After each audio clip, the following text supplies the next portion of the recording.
아, 반갑습니다. 오늘 종강하는 날인데요.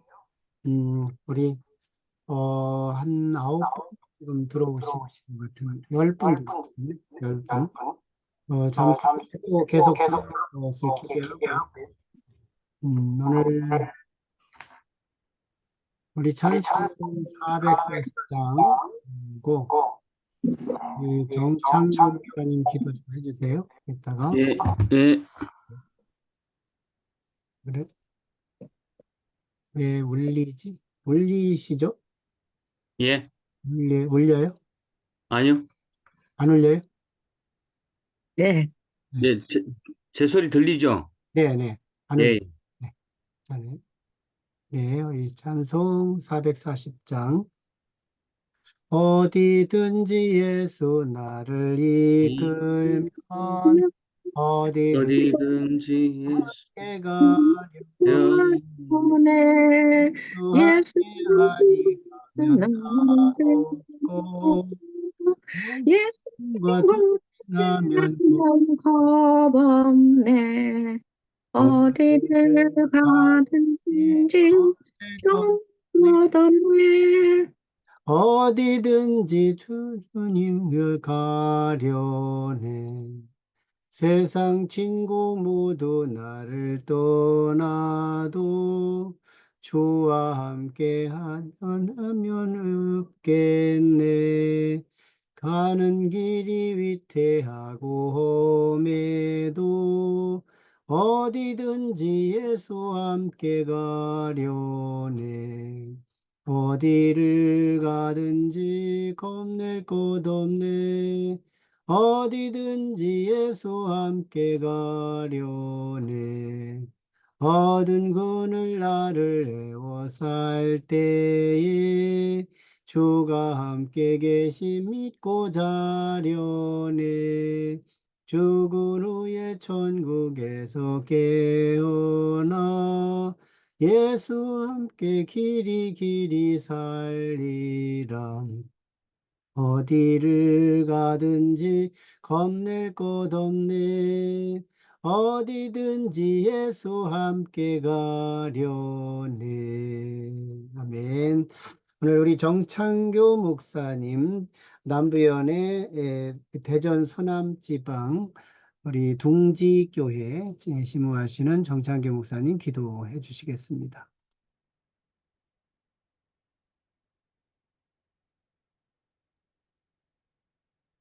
아, 지금 음소거가 됐어요. 네, 네, 네, 다시 할게요. 네. 네, 사랑이 많으시고 은혜가 풍성하신 하나님, 오늘도 저희들에게 귀한 또 말씀의 배움의 시간을 허락하여 주셔서 감사합니다. 아멘. 아버지 하나님, 또 특별히 이 말씀을 가르치는 우리 양지영 교수님에게 한량없는 은혜와 축복이 넘쳐나게 하여 주시옵소서. 아멘. 또 함께 은혜를 나누고 또 말씀을 나누는 우리 귀한 목사님들에게도 더욱더 이 말씀과 깊은 영성을 통해서 영혼을 살리는 데 부족함이 없는 그런 귀한 목사님들이 되게 하여 주시옵소서. 아멘. 지금은 처음 시간입니다. 마치는 시간까지 성령님께서 함께 하여 주시고, 또 아버지 하나님, 교수님의 말씀 전할 때마다 또 아버지 하나님, 그 말씀의 깊이를 깨닫고 우리 더욱더 그 말씀을 깨닫는 저희들 되게 하여 주시고, 큰 은혜의 시간이 되게 하여 주시옵소서. 아멘. 예수님의 이름으로 기도하옵나이다. 아멘. 아멘. 고맙습니다. 네. 음. 자, 지금까지 여러분 함께 해주셔서 너무너무 감사하고, 이 줌 세미나가 현장 세미나 같지 않게, 이렇게 컨트롤하기가 쉽지 않은데, 그래도 20강, 마지막 종강회까지 여러분들이 동행해 주셔서 너무 고맙습니다. 또, 한 가지 수정안이 있는데요. 제가 오늘 아침에 보내드렸던 공지문 가운데 남부위원회 홈페이지에 강의 파일을 올리겠다고 이렇게 말씀을 드렸는데, 이거는 이제 취소하는 것으로 하겠습니다. 이렇게 우리 교수님에게 사전 이게 녹화하는 것까지는 승낙이 있었는데, 이렇게 공개해서 올리는 거는 아마 그럴 때는 강의를 좀 달리하게 하시는 부분이 있으신 것 같아요. 그래서 교수님께 거기까지 양해를 못 받아서 그냥 이렇게 취소하는 걸로 할 테니까 남부위원회 홈페이지에서 아마 총무님이 다 캔슬했을 거라고 봅니다. 또 한 가지 부탁은 또 강의 끝나면 모두 질문으로 이렇게 해주시고 한 마지막 질문 이렇게 모두 질문 이게 지금까지 있었던 뭐든지 함께 같이 질문해 주시면 더 풍성한 시간이 될 수 있을 것 같습니다. 참 이따가 이제 마무리 잘 할 수 있도록 우리 하나님 앞에 먼저 여기까지 인도하신 하나님께 감사 박수 한번 올리겠습니다. 네, 감사해.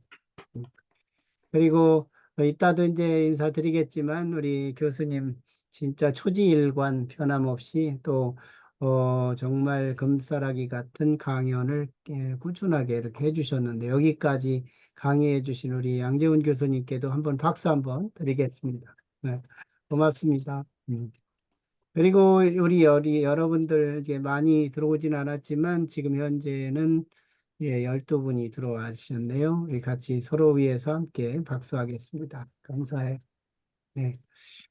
자, 이 시간에 또 마지막 그 산상수훈 20, 예수님의 표준설교 20번, 산상수훈에는 5번째 설교, 오늘 강의 양재훈 교수님 소개해 드릴 텐데, 우리 박수로 맞이하겠습니다.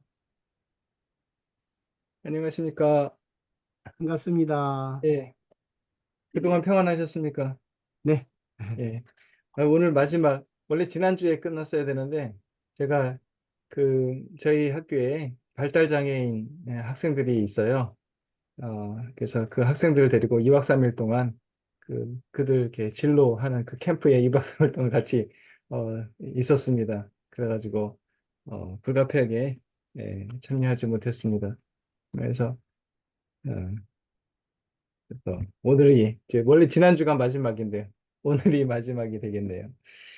자, 오늘 이제 이거 마치고 또 전체적으로 우리가 20차 이렇게 함께 했는데 다시 전반적인 것들은 또 이제 함께 나중에 토론하고 또 질문 또 서로 이야기 나누도록 하고 일단 먼저 이 20번 설교 에, 우리 주님의 산상순에 대하여 강의 5번 먼저 살펴보도록 하겠습니다. 어, 오늘 이 설교가 오늘 이 코스 이제 마지막 설교가 되겠는데 사실 이 설교가 우연의 일치일 수도 있겠지만 굉장히 우리 감리교 그 웨슬리안 신학의 그 핵심적인 요소들을 아주 굉장히 잘 담고 있습니다.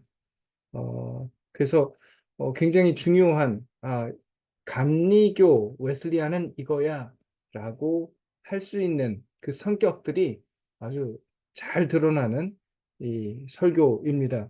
그래서 어떻게 보면은 어, 우리 그 웨슬리안 신학의 핵심을 총정리해 줄 수 있는 아주 좋은 그 설교인 것 같습니다.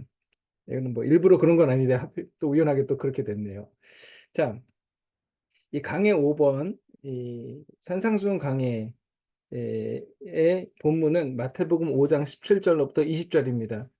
산상수훈 이제 앞에 부분인데 내가 율법이나 선지자를 폐하러 온 줄로 생각하지 마라. 폐하러 온 것이 아니고 완성하러 왔다 하면서 1.1핵도 없어지지 아니한다.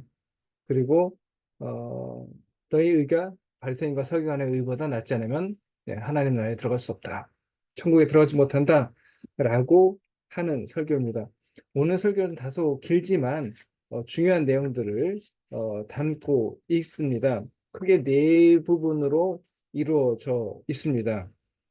그래서 특히 이제 율법이 무엇인지 먼저 살펴보고 그 다음에 이제 이야기를 풀어나갑니다. 먼저 어, 그 파트 1 부분들을 한번 보겠습니다. 우리가 이제 기독교가 유대교와 이제 다른 것 중에 하나가 유대교적 전통에 따르면은 그들은 하나님께 뭔가를 해야 되고 그를 통해서 이제 하나님으로부터 복을 받는 그런 구도로 되어 있습니다. 이게 이제 우리가 신학교 때 배우셨을 거예요. 아마 기억하실지 모르겠지만 신명기적 신학이라고 부르죠. 신명기적 신학이라고 한다면은 신명기의 그 신학의 근간을 이루는 핵심인데 어렵지는 않습니다. 내가 하나님을 너희 아버지로 섬기고 하나님을 잘 섬기고 그분의 말씀에 계명에 순종하면 대대손손 복을 내리고 만약에 네가 하나님의 법대로 율법을 지키지 않고 내 멋대로 살아간다면 너가 3, 4대에 이르러서 네가 벌을 받는다 라고 하는 그러니까 이제 우리식으로 하면 인과응보죠. 응보죠. 권선징악 인과응보 그러니까 하나님 말씀대로 잘 살면 복 받고 그렇지 못하면은 벌 받는다. 이것이 이제 에, 기존의 유대인들의 세계관 속에서 꽉 자리 잡았던 것입니다. 어, 그 이스라엘 사람들이 이제 바빌론의 포로로 끌려갔을 때도 이것 때문에 이제 고민을 했죠. 왜냐하면 어, 바빌론 포로로 끌려갈 때 이제 솔로몬의 성전이 다 무너졌고 그러다 보니까 이 사람들이 이제 극도의 혼란에 빠지게 됐죠. 그러니까 하나님의 집이 이방인들의 손에서 완전히 무너지고 망하게 되었다는 것이 이게 도저히 받아들일 수 없는 거죠. 하나님이 증거가 되니까 이방인들한테. 그래서 그들 나름대로 내린 결론은 뭐냐면은 우리가 하나님의 말씀대로 똑바로 살지 않았기 때문에 하나님이 우리를 저버렸고 하나님이 떠나셔서 우리가 이런 일을 당했다라는 결론을 내린 겁니다. 그러니까 이제 바빌론 포로가 끝나고 페르시아 제국에 의해서 고레스의 칙령에 의해서 다시 유대인들이 이스라엘로 고향으로 귀환했을 때 수룹바벨을 통해서 제일 먼저 한 게 뭐냐면은 성전을 다시 짓는 거였어요. 그렇죠? 자기 집도 안 져요. 자기 집 짓기 전에 성전부터 짓습니다. 근데 그 이유는 간단해요. 예. 우리가 하나님 말씀대로 똑바로 살지 못했기 때문에 하나님 잘 섬기지 못했기 때문에 나라가 망했다라는 거예요. 그러니까 나라가 망하지 않으려면 하나님을 잘 섬겨야 되는 거죠. 그리고 하나님을 잘 섬기려면 성전부터 줘야 되는 거죠. 제사도 예배도 드려야 되고 제사도 바쳐야 되고. 그러면은 이제 우리나라가 이제 튼튼하고 강대국이 될 거라고 독립해서 강대국이 될 거라고 그들은 믿었죠. 하지만 현실은 그렇지 않았잖아요. 페르시아 제국, 그리스 제국, 로마 제국 계속 압제가 이루어지니까 이제 그들이 이제 막 머릿속에 혼란이 생긴 겁니다. 그래서 소위 말하는 신명기적 신학, 즉 내가 하나님 말씀대로 잘 살면은 잘 보호받고 막 그래야 되는데 이거 왜 이렇게 안 되지? 계속 뭐 나라는 뺏기고 외국인들이 와서 우리 막 착취하고 이게 어떻게 된 건가? 그러니까 이게 뭔가 이게 계산이 안 맞는 거예요. 그래서 나온 것이 욥기예요, 욥기. 바로 이 신구약 중간기 때 바벨론 포로 돌아와서 욥기가 나온 겁니다. 그러니까 처음에는 이제 잠언이 나오죠. 그러니까 잠언서의 내용을 보면은 뭐가 나오냐면 또 하나님 말씀대로 잘 살아라. 또 자녀들아 뭐 여호와의 말씀대로 살면 네가 복받고 뭐 이런 게 나오잖아요. 이게 뭐냐면 전형적인 제2성전기 초반기. 그러니까 포로기에서 돌아왔을 때 하나님의 계명대로 잘 살면은 복 받는다. 여기에 딱 FM을 보여주는 것이 뭐냐면 잠언서예요. 근데 시간이 흐르다 보는데 그게 안 된단 말이에요. 계산대로 안 나와요. 그러니까 이제 욥기가 나오는 겁니다. 지혜문학이라는 것이 나오죠. 욥기의 핵심은 그겁니다. 어, 이제 그 욥과 그 세 친구들이 막 논쟁을 벌이잖아요. 이게 뭐냐면 너 벌 받은 게 다 이유가 있다라는 거예요. 네가 뭐 잘못했으니까 하나님이 또 벌 내린 거지. 하나님이 또 잘못도 안 했는데 벌을 내리실 리가 있냐? 내가 뭐가 잘못됐다. 그런 거고, 욥은 아니다. 나는 잘못한 것이 없기 때문에 하나님으로부터 복을 받는 것이 계산에 따르면은 이 법칙에 따르면 그게 돼야 되는데 이게 뭔가 그렇지 않은 걸 보니 하나님이 지금 뭔가 실수를 하고 있다. 이 얘기거든요. 그러니까 결국 이 네 사람이 똑같은 얘기하는 거예요. 나는 그 하나님 말씀대로 잘 살면은 복 받고 하나님의 계명을 따라 살면 벌 받는다. 그 얘기하고 있는 거예요. 그런데 욥기의 결론은 뭐냐? 하나님이 맨 마지막에 나오시잖아요. 욥기 끝에. 그래서 딱 한마디로 던지시는 겁니다. 니꺼 것들이 뭘 알아? 이거죠. 예. 우리 식으로 표현하면 놀고들 있네 이거예요. 놀고들 있네.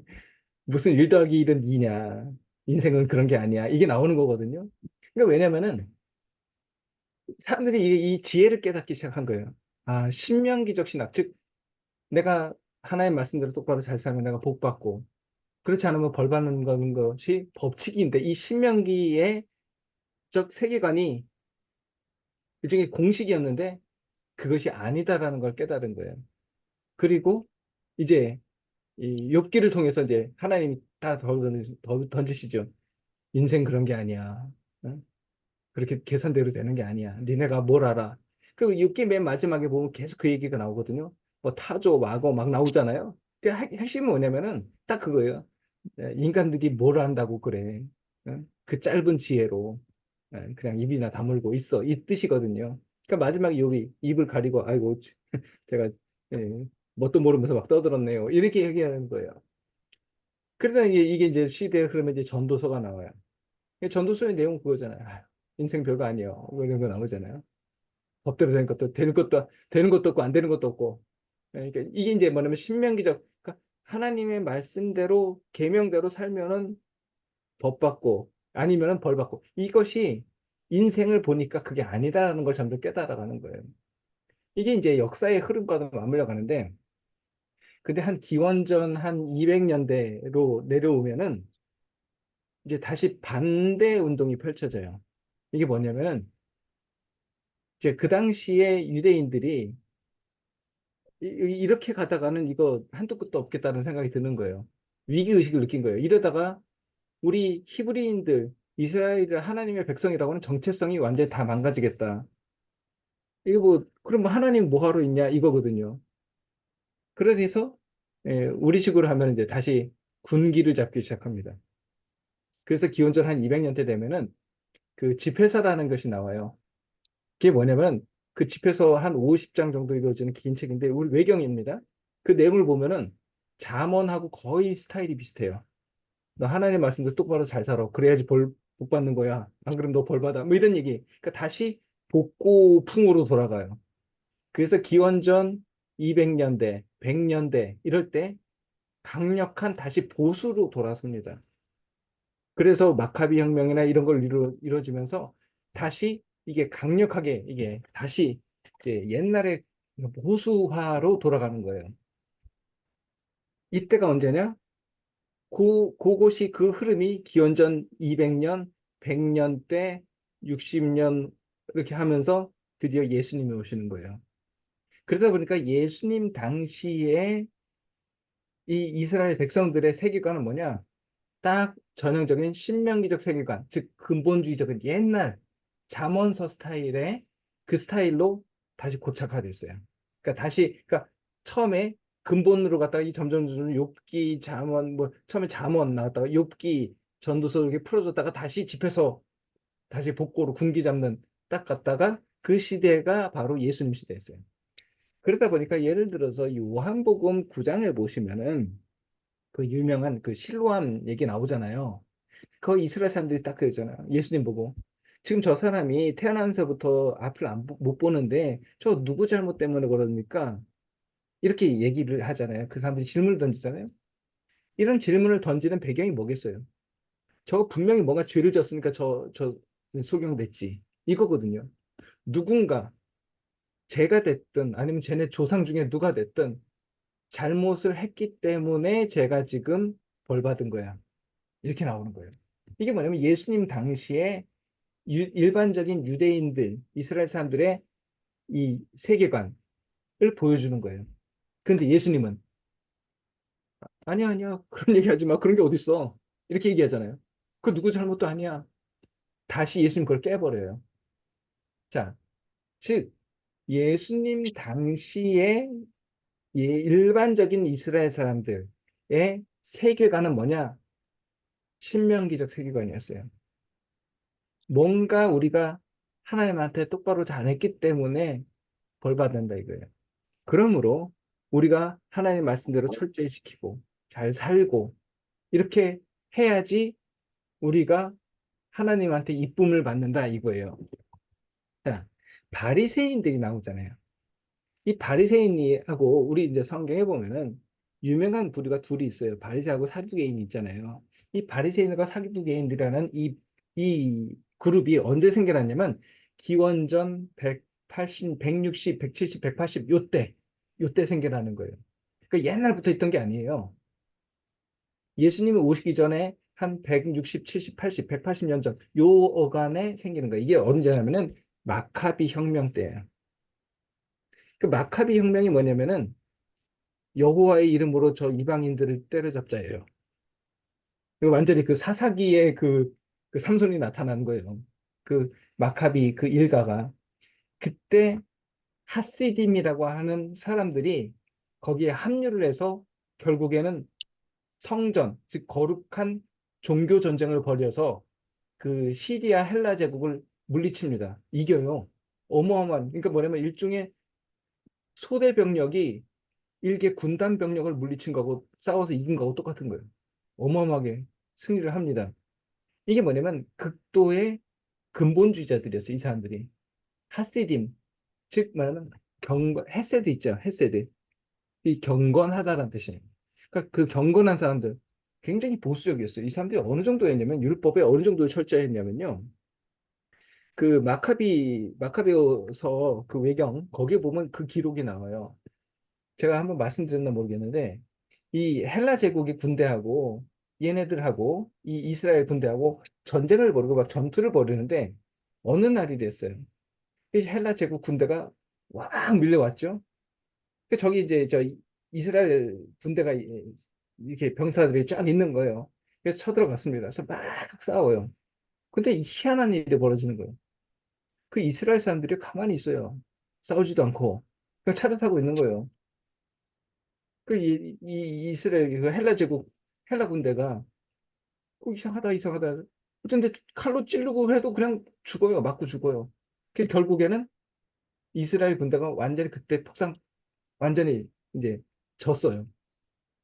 근데 헬라 군대 입장에서도 이게 뭐가 찜찜한 거예요. 이겨놓고도 나가면 왜냐면 이게 뭔가 이렇게 뭐 칼싸움도 하고 막 그래서 뭐 서로 뭐 막 치고받고 해야 되는데 전쟁인데 쟤네들이 가만히 있는 거예요. 그러니까 얘네들이 헬라 제국 군대가 이게 뭔가 이상하다. 근데 알고 봤더니 그날이 안식일이었어요. 그러니까 이 이스라엘 사람들이 하필 그날이 안식일이었는데 안식일에 거룩하게 지켜야 되는데 전쟁을 하면 안 되잖아요. 그러니까 칼자루 휘둘려 가지고 싸우면서 안식일을 어기고 내 목숨을 지킬 것인가 아니면은 차라리 내 목숨을 내놓고 안식일을 지켜서 천국에 갈 것인가 후자를 선택한 거예요. 차라리 죽어서 천국에 가자. 안식일을 어기느니 차라리 죽는 게 낫다. 이게 실제 있었던 사건입니다. 이게 뭘 보여주냐면 율법에 대해서 이들이 얼마나 정말로 병적으로 집착했는가를 보여주는 거예요. 그 우리 복음서에 보면은 뭐 물을 위에서 이쪽에서 이쪽 왼쪽으로 붓느냐 이쪽에서 저쪽으로 붓느냐에 따라서 뭐 정결하냐 부정하냐 막 싸우죠. 우리가 보면은 쟤네들 한심해 죽겠어요. 저 말도 안 되는 소리를 하고 있어요. 근데 그 사람들은 그거 갖고 목숨 걸고 싸우는 거예요. 이것이 예수님 당시의 사람들, 보편적인 이스라엘 사람들이 가졌던, 특히 바리새인들, 이런 사람들이 가졌던 율법관, 세계관이었어요. 자, 이런 것들을 보다 보니까 이것이 언제까지 가냐면 기독교가 생겨난 이후, 그러니까 예수님이 지난 이후에 바울 시대까지 이게 이제 계속 가는 겁니다. 그런데 바울에 이르러서 이게 딱 방향이 바뀌기 시작하는 거예요. 왜냐면은 이제 예수님 부활하신 이후로 교회가 두 개가 돼버리잖아요. 예루살렘 본거지에 있는 예루살렘 교회와 바울을 중심으로 한 이방인 교회들이 생기는 거예요. 안디옥, 시리아 안디옥에 뭐 안디옥 교회 이런 여러 가지 교회들. 근데 예루살렘 교회는 소위 말하는 사도들을 중심으로 한 교회였어요. 거기는 보수적입니다. 그러니까 베드로나 야고보, 요한 이런 사람들한테 당신 종교 뭐요? 라고 물으면은 뭐라고 대답할까요? 예, 저는 기독교입니다. 그럴까요? 아니에요. 베드로 보고 당신 종교 뭐예요? 그럼 나는 유대교인입니다. 이래요. 나는 하나님을 믿습니다. 히브리인이 유대교인이 유대교인. 이게 예루살렘 교회 사도를 중심으로 한 그런 데는 물론 예수를 믿지만 여전히 유대적인 제의 틀 안에 있는 거예요. 그러니까 오후 3시에 성전에 기도하러 제9시 기도 시간에 기도하러 성전에 가잖아요. 그 유대교 저 이슬람교도 하루 3번 뭐 하루 5번인가 그거 거기 메카 향해서 기도하는 거 있잖아요. 시간 지켜서 그거 똑같은 거예요. 그러니까 그들이 뭐냐면 베드로가 요한이 나는 유대교인입니다 이 뜻이에요. 심지어는 이때 이게 언제냐면 사도행전에 나오는 거예요. 사도행전. 그런데 바울이 이방인 전도를 하다 보니까 이 현실에 부딪히는 거예요. 이거 아닌데. 그래서 율법에 대해서 다른 생각을 하게 되는 겁니다. 그런데 어떻게 보면은 바울이 예수님의 율법관을 잘 계승했던 것 같아요. 왜냐면 여전히 예루살렘 교회를 중심으로 했을 때는 유대교의 틀 안에 있었어요. 지금 말하면 제의법이라고 하는 틀 안에 맞췄죠. 예를 들어서 그 갈라디아서에 보면은 그 저 베드로가 그 저 이방인하고 같이 밥 먹다가 야고보가 보낸 사람 오니까 후다짝 놀라가지고 밥 먹도 말고 도망간 그 사건 있잖아요. 갈라디아서 2장에 나오잖아요. 그래서 이제 바울한테 막 야단 맞는 그 얘기 나오는데 이게 뭐냐면 여전히 그러니까 유대교는 뭐냐면 정결과 부정입니다. 이게 제의법이에요. 나는 정결해야 되고 이건 부정한 거고 그렇기 때문에 나는 요거를 먹으면 안 되고 난 저거는 먹어도 되고 나는 안식일은 이렇게 되고 하나님한테 제사는 이렇게 지내야 되고 여전히 그 율법의 틀 안에 있었다라는 거예요. 그런데 바울로 넘어오면서 그 얘기를 알고요. 어떻게 예수님은 언제 그렇게 가르쳤냐 이거예요. 그러면서 그런 어떤 형식적인 것에서 벗어나기 시작하죠. 자, 그래서 바울의 율법관이 이제 다르게 이제 표현되고 이것이 어떻게 보면 이제 본격적으로 우리 기독교가 바라보는 어, 율법관, 즉 유대교와 기독교의 분리가 이제 본격적으로 드러나는 거죠. 사실 이것은 예수님으로부터 시작했어요, 이미. 그런데 그 전까지는 즉 말하면은 예수님 당시 혹은 예수님의 일대 제자들 베드로, 야고보, 요한 뭐 이런 사도들의 레벨에 있어서 그 단계에서는 예수님은 이렇게 얘기했는데 걔네들은 그 베드로 이런 사람은 여전히 그 틀 안에 있었던 거예요. 옛날의 틀. 그런데 바울이 이제 되는 거죠. 베드로나 이런 사람한테 너 왜 그러냐 이거 예수님 언제 그렇게 가르쳤냐. 그래서 예수님을 계승해 버리는 거예요. 자, 이 사도 여기 오늘 요 마태복음에 나오는 이 율법관이 바로 이러한 것들을 잘 보여줍니다. 먼저 율법이란 무엇인가에 대해서 설명을 하죠. 우리가 많이 들었습니다. 율법에는 다양한 것이 있죠. 제일 먼저 제의법, 그죠? 뭐 레위기법이죠. 뭐 제사는 어떻게 지낸다, 예배는 어떻게 된다. 이걸 오늘식으로 하면 일주일에 주일 예배는 몇 시에 드려야 된다. 11시 이런 거죠. 그리고 새벽 기도는 이렇게 해야 되고 수요일 예배랑 무슨 뭐는 어떻게 해야 되고 우리의 소위 말하는 이 교회에서 예배 혹은 뭐 사도신경으로 시작하느냐 뭐 축도로 마치느냐 설교는 어디에 집어넣느냐 이런 어떤 형식적인 틀 이런 것들이죠. 자, 그 율법이냐? 아, 그거 아니라는 거죠. 자, 그 다음에 모세, 그러니까 이게 뭐냐면 제의법, 이제 모세법. 그러니까 모세 소위 말하면 뭐 십계명 뭐 이런 거. 모세가 뭐 장세기, 출애굽기, 레위기, 신명기 뭐 이런 데 나오는 그런 모세법이 있죠. 그런데 웨슬리 목사님이 이제 얘기하는 거죠. 그럼 율법이 뭐냐? 예수님이 말씀하실 때 내가 율법을 폐하러 온 것이 아니라 완성하러 왔다라고 할 때 그 율법이 정의가 뭐냐라고 할 때 모세의 제의법이나 모세법이나 뭐 어떤 제의법, 예배 형식적인 것이 아니라 도덕법이라고 하는 거죠. 우리가 여러 차례 했습니다. 예. 우리가 뭐 율법의 기원, 본성 뭐 이런 거 이미 여러 차례 했기 때문에 굳이 더 설명을 안 해드려도 될 것 같아요. 도덕법은 태초에 하나님이 천지를 창조하시면서 아담과 하와의 아담의 마음 속에 새겨두신 하나님의 마음, 이것이 도덕법입니다. 모럴로. 그래서 이 도덕법이라고 하는 것은 태초부터 있었어요. 그러니까 모세법이 오래된 겁니까? 도덕법이 더 오래된 겁니까? 그렇죠. 도덕법이 더 오래된 거예요. 모세법은 뭐 모세 때잖아요. 십계명 이런 거는. 하지만 도덕법은 하나님이 천지 창조하실 때 인간의 아담의 마음에 심어주셨던, 그리고 아담이 지키고 하나님과 같이 살던 규칙들이 바로 이 도덕법이에요. 이거를 우리는 이 도덕법을 이제 하나님이 우리 마음에 새겨두신 율법이라고 얘기를 하는 거고요. 이전에도 말씀드렸지, 그 도덕법이란 오늘날로 치면은 이제 양심 같은 거죠. 근데 우리가 보통 말하는 저 사람 양심이 있어. 너 양심 있으면 그렇게 하면 안 되지. 라고 하는 것과 조금 다른 것 같아요.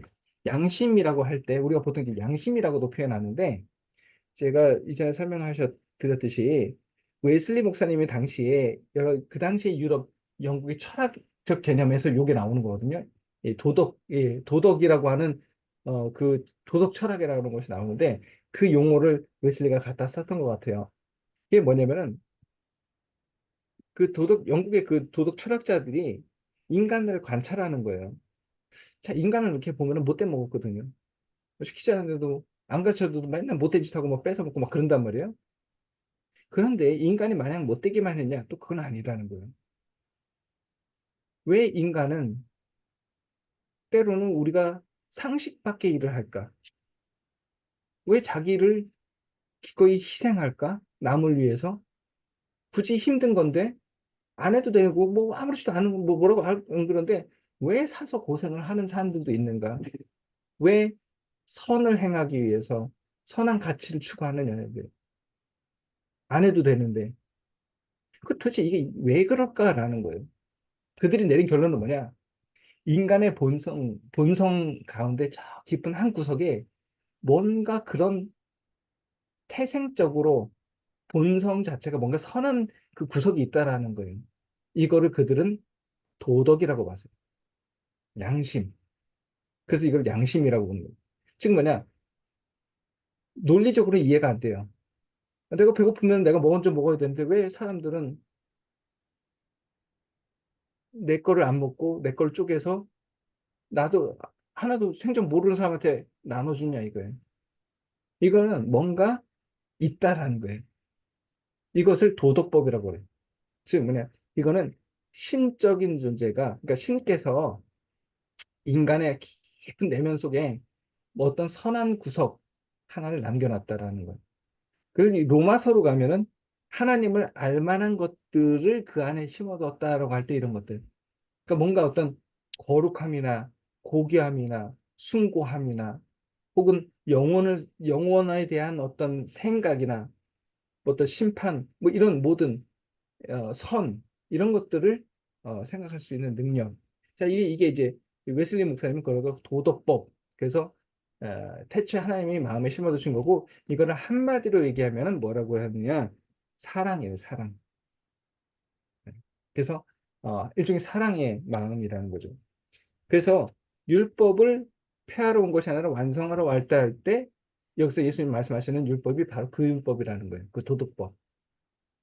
자, 그래서 즉 그 그럼 예수님 당시나 지금 우리 세상에서 벌어지고 있는 율법은 뭐냐라고 할 때 그거 예수님이 그렇다 그래.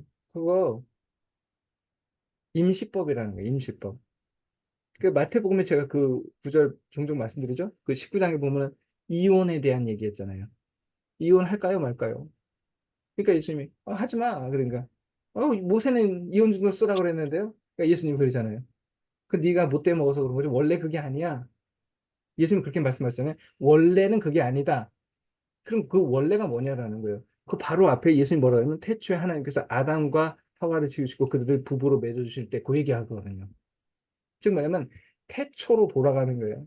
즉 남자와 여자를 부부 관계로 맺었을 때 하나님이 어떤 의도와 어떤 마음으로 그렇게 하셨냐 그거를 보라는 거예요. 근데 이제 이스라엘 사람들은 그런 건 관심 없고 일단 내 형식적인 것, 법 이런 것만 따지는 거죠. 자, 하지만 산상수훈에서 예수님께서 계속 강조하시는 건 뭐냐면은 그게 아니라 그 근본 정신을 말하는 거예요. 이거를 이제 웨슬리 목사님의 표현대로 하면은 내적 의도, 의도의 순수성 이런 개념으로 몰고 가죠. 자, 그래서 내면의 종교, 외적 종교가 아니라 내면의 종교다라는 것으로 얘기하는 겁니다. 그래서 이제 두 번째 파트로 넘어가면 율법과 복음의 관계를 이제 설명을 합니다. 1.1핵도 피할 수 없다. 라고 하는 거죠. 아주 중요한 표현을 씁니다. 여기 보시면은 2에 2번에 2번, 2에 2 거기를 보시면은 그런 한번 책을 한번 보세요. 2에 2를 보시면은 율법과 복음의 관계에 대해서 쭉 설명하는 게 나와요. 근데 핵심은 뭐냐? 율법과 복음은 결국 같은 말이다. 우리는 아니 그러니까 우리가 이제 보통 이제 바울의 개념으로 자꾸 넘어가면은 율법은 나쁜 거, 복음은 좋은 거 이렇게 약간 이제 반대되고 대립적인 개념으로 좀 자꾸 보는 경향이 있잖아요. 근데 웨슬리 목사님은 아니다라는 거예요. 율법과 복음은 결국 같은 거다라고 하는 겁니다. 자, 그래서 어, 일종의 율법은 어, 하나님이 우리에게 에, 내리신 계명이죠. 그럼 복음은 뭐냐? 약속이라는 거예요. 약속. 그래서 어, 그 3번을 보시면은 율법은 우리를 복음을 향해서 우리를 복음으로 보내주고 복음은 우리를 율법을 향해서 우리를 보내준다. 그러니까 여기 율법이 있고 복음이 있는데 서로 우리를 야 쟤가 맞아, 얘가 맞아 이렇게 서로 이렇게 보내준다라는 거예요. 자, 결국 그러면은 율법과 복음은 다른 것이 아니라는 거예요. 우리 그 감리교 전통 BCP Book of Common Prayer라고 하는 전통 우리 예배서가 있습니다. 1600년대 나온 건데요. 거기에 그 기도문 예배 서식에 에, 이제 기도의 그 프레임이 있습니다. 양식이 있는데 우리 웨슬리안의 전통적인 예배 양식입니다. 우리는 이제 감리교 새 예배석으로 하지만 원래는 Book of Common Prayer라고 BCP라고 해서 이건 1600년대 이미 우리가 하던 거예요. 그런데 거기에 기도에 뭐가 나오냐면은 이제 기도도 그러고요. 앞에 십계명 같은 거 합니다. 그래서 그 웨슬리 그러니까 북아메리카 교인들을 위해 메소디스트를 위해서 웨슬리 목사님이 이제 예배 서식을 하나 보내준 게 있어요. 그러니까 이제 영국 감리교 웨슬리안들이 쓰던 그 예배 서식인데 거기 보면 이제 앞부분에 우리는 이제 교동문 하잖아요. 교동문 예배 시간에 거기는 십계명을 합니다. 그래서 십계명을 다 하기도 하고 혹은 축약본을 해요. 저희 학교 채플에서는 제가 인도할 때는 축약본을 합니다. 이게 뭐냐면 어, 어, 마음을 다하고 뜻을 하고 성품 다해 주여 너희 하나님을 사랑하라. 그래서 이게 크고 첫째는 계명이요. 또 둘째는 그와 같으니 내 이웃을 내 몸같이 사랑하라 하시더니 이것이 온 율법과 선지자의 강령이니라 하면은 회중이 뭐라고 대답하냐면 우리에게 은혜를 베푸사 자비를 베푸사 우리가 그 계명을 지킬 수 있게 하옵소서라는 것. 이게 일종의 뭐냐면 교송이에요. 교송. 근데 결국 핵심이 뭐냐면 하나님이 명령하죠. 너 이거 해. 우리에게 명령을 내야 됩니다. 그러면 그 교송에서 뭐냐면 어, 주여 우리에게 자비를 베푸사 우리가 그 율법을 지킬 수 있게 하옵소서라고 답을 하는 거예요. 그러니까 응창을 하는 거죠. 하고 이걸 하라. 그러면 우리가 그렇게 대답하고 또 이걸 하라. 그러면 우리가 또 대답하고. 근데 대답하는 내용을 이 프레임을 한번 보세요. 너는 마음을 다하고 또 이걸 해라 하고 계명을 주잖아요. 그러면 거기에 회중 뭐라고 대답하냐면 네, 내가 할게요가 아니에요. 우리에게 자비를 베푸셔서 내가 그것을 할 수 있게 해주십시오 라고 답을 하는 거예요. 그 교송이 그렇게 나와 있습니다. 근데 이게 그 뭘 보여주냐면 이게 바로 율법과 복음을 보여주는 거예요. 즉 말하면 율법은 너 이거 해 라는 거잖아요. 그럼 복음은 뭐냐? 아까 그랬잖아요. 약속이라고. 네가 못하지만 내가 너로 하여금 네가 할 수 있게 내가 해줄게 하고 약속을 주신 거예요. 그러니까 뭐냐면 우리가 이제 죄의 권세를 이길 힘을 받았잖아요. 이게 뭐냐면 네가 싸워라. 너 이제 칭의받고 구원받았으니 신생했으니까 네가 알아서 싸우든 말든 뭐 잘 싸워봐. 하나님에게 내동댕이 치지 않는다라는 거예요. 죄의 권세를 이길 힘을 받는다는 건 뭐냐면 우리가 그것을 이길 수 있도록 하나님이 어, 내가 이기게 해주겠다라고 하는 약속을 주셨다라는 거예요. 그래서 내가 너 가가 아니라 가. 그런데 내가 보니까 넌 갈 힘이 없어. 그러니까 내가 너에게 갈 힘을 줄게 하고 약속을 주시는 거예요. 이게 뭐냐면 이게 바로 복음이에요. 그래서 율법과 복음은 이렇게 떨어질 수 없는 관계에 있습니다. 자, 그래서 이 2번, 3번에 있는 요 내용이 바로 그런 내용들을 담고 있는 거예요. 율법과 복음이 이렇게 서로 연결되고 이어지는 관계에 있다라는 겁니다. 자, 세 번째 파트에서는 율법을 어기는 것에 대해서 경고를 합니다. 이거는 율법은 뭐 여기서 우리가 다 아는 내용이죠. 작은 것 하나 지킨다고 해서 아유, 내가 뭐 한 100개 중에서 99개는 다 지켰어. 근데 어쩌다 한 개 실수했는데 이거 봐주겠지? 그거 아니라는 거예요. 한 개 실수해나 한 개로 100개 중에서 한 개 어기나 50개 어기나 어긴 건 똑같다. 라는 거죠. 바로 그런 얘기 합니다. 그렇기 때문에 에, 여기서 율법은 모든 것을 완전하게 지켜야 된다라고 하는 그런 것들에 대한 얘기입니다. 그래서 계명을 어기는 사람들의 이 스타일에 대해서 이제 예를 들겠죠. 그래서 5번 같은 경우는 이제 한 몇 가지 한 네 가지 부류의 율법에 대해서 계명을 어기는 자들의 예를 네 가지로 보여주죠. 첫 번째는 뭐냐? 5번에 있습니다. 거기 보시면은 습관적으로 그냥 자기 죄 짓는 사람, 우리가 흔히 말하는 자기 일반적인 죄를 짓는 사람이 율법을 어기는 사람이에요. 계명을 어기는 사람이라는 거예요. 자, 그거는 뭐 우리가 어렵지 않게 다 이해를 하는데 6번 이건 뭐냐면은 어, 선한 성품도 갖고 있고 성격도 좋고 다 그런데 굳이 죄를 안 지어요. 그런데 이게 율법을 계명을 어기는 사람이라는 거예요. 왜? 선을 행하기 위해서 노력하지 않는다라는 거예요. 그것도 죄다. 그러니까 이것이 나는 나쁜 짓을 안 했어가 답이 아니라 나쁜 짓을 안 하는 건 당연한 거고 선인 줄 알면서도 그것을 지키려고 노력하지 않는다. 그것도 범죄하는 거다라는 거예요. 이것이 바로 계명을 어기는 사람들의 또 다른 예라는 겁니다. 자, 세 번째 예는 또 7번 단락에 나와요. 이거 뭐냐면 반율법주의자들이라는 거죠.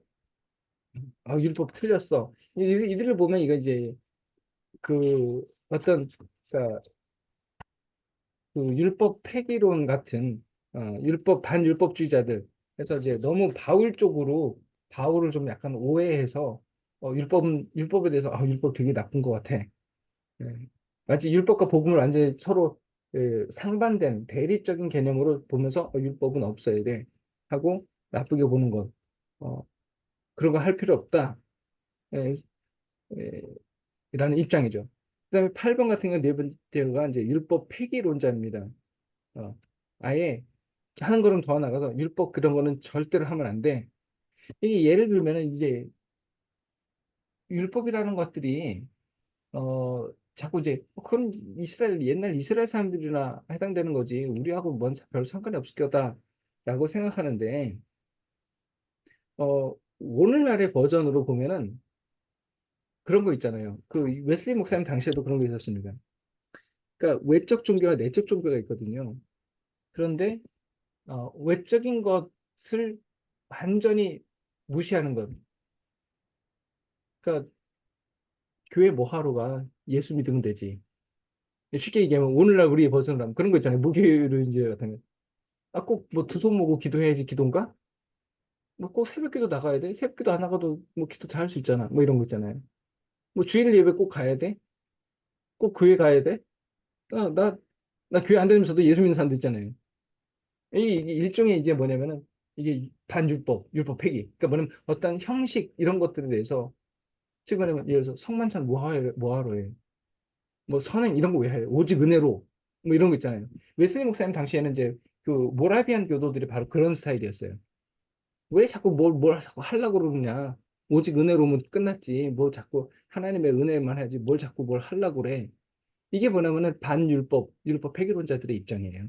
그러니까 저 십계명 없애고 뭐 염소 바치고 뭐 이런 거 하지 말라. 이게 그게 아니라 그건 옛날이고 우리 시대의 버전으로 얘기하자면은 바로 그런 거죠. 어, 교회에서 무슨 직분이 필요해? 뭐 그런 거 뭐 하러 해? 아, 그냥 뭐 아무 때나 예배 드리고 싶은데 꼭 예배 뭐 11시 예배 나와야 돼? 안 나오면 뭐 어때? 안 나온다고 뭐 지옥 가나? 이런 거 있잖아요. 어떤 우리가 신앙생활을 하는 데 있어서의 어떤 형식적인 것, 그런 것들에 대해서 완전 무시하는 거. 이거 바로 반율법적인 거. 오늘날의 비유를 들자면 또 그런 거 있잖아요.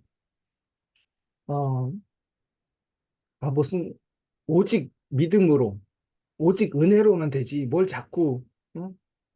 뭐 사회의 정의를 외치고 뭐 그런 거 다 필요 없어. 그냥 예, 저 저 저 크리스찬들은 요즘 뭐 정치한다고 나가고 뭐 사회 정의 붙들고 뭐 피켓 들고 나가는 거 그 다 가짜들이야. 막 이렇게 욕하는 거 있잖아요.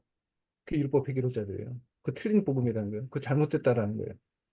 이게 오늘날의 버전이 바로 그겁니다.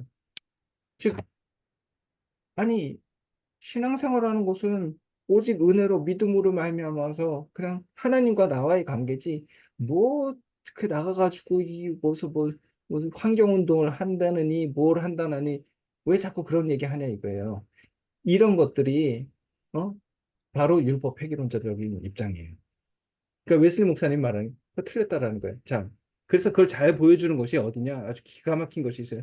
저는 오늘 설교에서 아주 하이라이트가 뭐냐면은 요 그 3회 9번입니다. 3회 그거 한번 보셔요. 거기 보시면은 아주 기가 막힌 말이 있어요. 그 3회 9번에 보시면은 갈라디아서 이렇게 나오죠. 자, 우리가 우리 예수 믿고 구원받습니다. 우리 예수 믿으면 구원받아요. 이게 뭐라는 거냐라는 거예요. 자, 율법 폐기론자는 믿습니다. 아멘 하면 천국 간다 이거예요. 근데 웨슬리 목사는 말도 안 되는 소리 하지 마라. 그거 지옥 간다. 이렇게. 그거가 믿음이 아니라는 거예요. 그럼 믿음이 뭐냐? 나오잖아요. 갈라디아서 5장 6절. 사랑으로 역사하는 믿음이 진짜 믿음이지. 믿습니다. 아멘 하면 천국 간다는 건 착각이라는 거예요. 그건 천국 못 간다는 거예요. 자, 그러면서 뭐라 그러느냐? 그 인용하는 거 있죠. 믿으세요. 그럼 구원받습니다. 라고 말할 때 믿으세요. 그러면 당신 죄사함 받아서 하늘로 가는 그 겨정 다 필요 없고 그냥 거룩한 그 다 필요 없고 곧바로 여기서 그냥 슝 날아가서 천국 갑니다. 그거 아니라는 거예요. 그래서 착각하지 말아라. 믿음만 있으면 되지 무슨 거룩한 삶 뭐 이런 거 얘기하지 말라. 필요 없어요. 오직 믿음으로 구원받는 거지 무슨 뭐 거룩한 삶으로 구원받냐? 우리가 말할 때 믿으세요. 그러면 구원받습니다라는 말이 그 뜻이 아니라는 거예요. 그럼 뭐냐? 믿으시오. 그러면 여기 나오죠. 그러면 당신은 거룩하게 될 것입니다. 당신이 예수를 믿으면 천국 갑니다. 구원받습니다. 예수를 믿으면 구원받습니다라는 말의 뜻은 뭐냐? 예수를 믿으십시오. 그러면 당신은 거룩하게 될 것입니다. 라는 뜻이라는 거예요. 그리고 예수를 믿으시오. 그러면 당신은 평화와 능력을 받게 될 것입니다. 그리고 당신이 믿는 그분에게서, 예수님에게서 능력을 받아서 너의 발로 죄를 짓밟게 될 것이고, 너의 온 마음으로 주님이신 당신의 하나님을 사랑할 수 있는 능력을 받게 될 것입니다. 이것이 바로 믿으시면은 구원받습니다라는 말의 뜻이라는 거예요. 자, 이거 진짜 우리 웨슬리 신학의 핵심을 잘 보여주는 거예요. 특히 이제 개혁교회 전통 있잖아요. 그래서 소위 말하는 루터식의 종교개혁 이후에 오직 믿음, 요거에 딱 잡혀가지고, 우리 한국에도 많아요. 뭔 자꾸 무슨 말이 많아. 그냥 오직 믿음으로, 은혜로 구원받으면 끝이지, 구원받는 거지. 예, 그것만 얘기하는 사람들 많거든요. 웨슬리안은 그렇게 얘기하잖아요. 자, 제가 그 비유를 한번 들은 적도 있어요. 아마 저한테 그 비유를, 그, 제가 말씀드린 적이 있는 것 같은데. 얘가 표를 갖고 있어요. 음악회 표. 이번 주 토요일에 예술의 전당에서 저녁 7시에 예술의 전당에서 음악회를 해요. 네, 네. 서울시립교향악단이 연주를 합니다. 너무 가고 싶어요. 근데 마침 제가 티켓이 생겼어요. 내 손에 티켓이 누가 딱 보여서 이제 샀어요. 그래서 배달이 왔습니다. 토요일 저녁 7시 딱 표를 갖고 있어요. 그럼 제가 음악회가 갈 수 있습니까? 못 갑니까? 이 표 있다고 해서 내 눈앞에서 연주회가 펼쳐지는 건 아니에요. 연주회를 보려면 내가 이 티켓을 들고 내 발로 시간 맞춰서 버스 타고 지하철 타고 거기를 가야 돼요. 내가 이 티켓 한 장 갖고 있다고 해서 내 눈앞에서 갑자기 연주가 쫙 펼쳐지지 않아요. 그죠? 믿음, 믿음은 이 티켓은 은혜로 받는 거예요. 하지만 내 이 티켓 갖고 있다고 해서 내가 연주회를 볼 수 있는 건 아니에요. 자, 역으로 제가 그 얘기도 했어요. 토요일 7시 나 너무너무 가고 싶어요. 그래갖고 내가 지극정성을 다해가지고 삼보 1배를 해가면서 진짜 어? 진짜 애절하고 간절한 마음으로 열심히 최선을 다해서 막 노력노력 해가지고 막 너무 아주 고행을 해가면서 저녁 7시에 딱 맞춰 갔어요. 그러면 연주회 볼 수 있냐 이거예요. 못 봐요. 왜? 표 검사를 하거든요. 표 주세요 그러거든요. 근데 표가 없어. 그럼 못 봐요. 저는 딱 이거라고 봐요. 은혜로 구원받는 거, 그리고 성화라는 것이 바로 이거예요. 내가 아무리 티켓을 갖고 있다 하더라도 내 두 발로 직접 걸어가지 않으면 절대로 내 음악회를 볼 수 없어요. 다른 한편으로 내가 아무리 노력을 하고 별 고행을 하고 지극정성으로 온갖 선행을 다해서 도를 닦으면서 거기에 간다 한들 내게 그 티켓이었으면 다 헛수고예요. 믿음과 우리의 어떤 이 성화의 과정이 이게 바로 요거라고 봐요. 그래서 웨슬리 목사님이 이거예요. 믿으시오. 너 그럼 바로 천국 갑니다. 이거 아니라는 거예요. 믿음이라는 건 뭐냐? 우리를 천국으로 들여보내주는 게 아니라 천국으로 가는 길을 갈 수 있는 힘을 주는 에너지라는 거예요. 그러니까 믿음은 에너지입니다. 그래서 여기 나오잖아요. 믿으면 너는 거룩하게 되어서 네가 네 두 발로 걸어갈 수 있는 힘이 생긴다라는 거예요. 아까 그랬잖아요. 이게 약속이라고. 복음은 약속. 이게 바로 그거예요. 하나님 주신다고 그랬어요. 자, 이게 바로 믿고 구원받는다라는 것의 뜻이라는 거예요. 그런데 우리는 종종 믿으면 다 돼. 끝나. 티켓이 있으면 다 돼. 그거 틀렸다는 거예요. 또 아니야. 행위로만 하면 돼. 아까 나왔잖아요. 율법 필요 없다. 이게 율법이라는 게 뭐냐? 네 두 발로 걸어가는 거 필요 없어. 그냥 믿음이면 되지. 아니라는 거예요. 우리 웨슬리안들은 그렇게 믿지 않습니다. 자, 그렇게 하고 자, 그 다음 파트로 바리새인들과 서기관에 대해서 얘기합니다. 여기는 뭐 기본적인 상식을 얘기하기 때문에 바리새인 누군가, 아까 제가 처음에 바리새인이 누군가에 대해서 설명을 드렸죠. 바리새인과 사두개인이 있습니다. 바리새인은 그 마카비 혁명이 기원전 167년, 180년대 이때 벌어지거든요. 그래서 164년에 1차 독립을 하고 142년에 2차 독립해서 완전 독립을 해요. 이 마카비 혁명, 그러니까 기원전 170, 180, 100, 160, 170, 180 요 어간에 이런 모든 사건들이 벌어지는데 이때 바리새인들이 생겨났어요. 사두개인들도 이때 생겨났어요. 바리새인들은요 평신도 운동입니다. 페리심 말 자체가 거룩함, 구별되라는 뜻이에요. 그런데 우리가 이제 성경에서 예수님 맨날 뭐 바리새인들이 맨날 못 살리고 그러가지고 바리새인들 나쁜 놈들 막 이러는데 바리새인들 훌륭한 사람들이에요.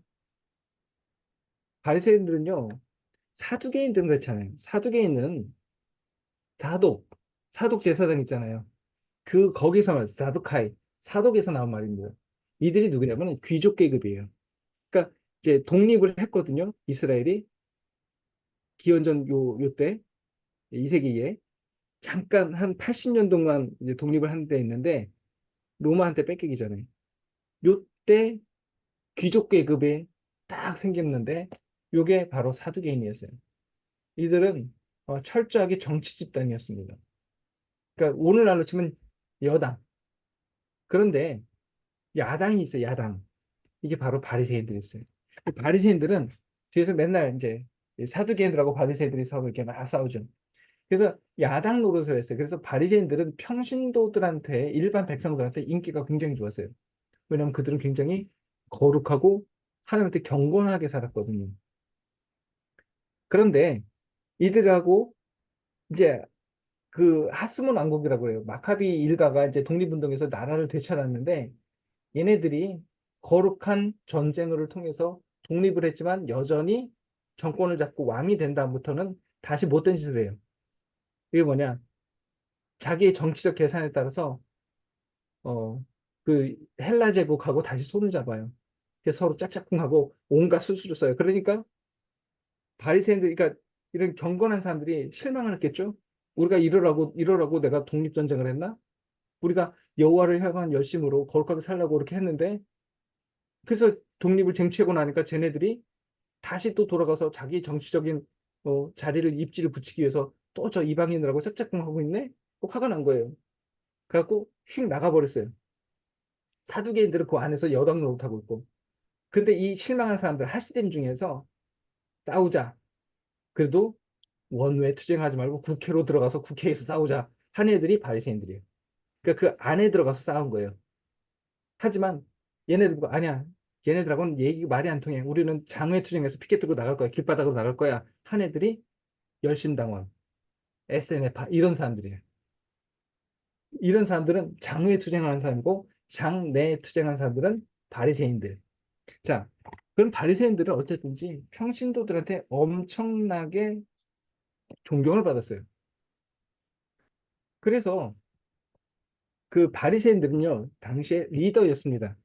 그리고 이 사람들이 율법대로 하나님 말씀대로 철저하게 살았어요. 이제 병적으로 살았어요. 철저하게.